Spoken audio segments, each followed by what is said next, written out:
Shoutout out mga lods. Ito yung brother natin na napaka-rockers, napaka-angas kung mag-perform mag-prepare ng mga pagkain. Tingnan nyo naman, nilagyan ng condiments 1.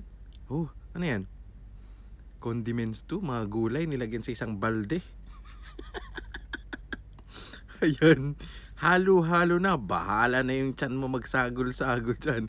Ingredients 1, ingredients 2, ingredients 3, ingredients 4, ingredients 5, ingredients 6, ingredients 7, ingredients 8, ingredients 9, ingredients 10, ingredients 11, ingredients 12, ingredients 13, 14, ingredients 15, ingredients 16, ingredients 17, ingredients 18, ingredients 19, ingredients 20, ingredients 21, 22. Ay, ang dami naman yan. Ayan, spray powder na color yellow. Ewan ko ano yan. Ano kaya, gusto ko malaman, ano kaya ang kalabasan ng tiyan mo nito?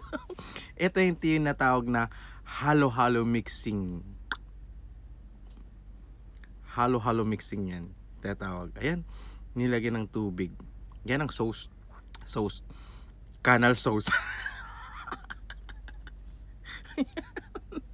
Ayan, brum brum brum. Wow, napakaangas, napaka-astig itong brother natin taga Bangladesh. Gusto ko din i-try to. Gusto ko.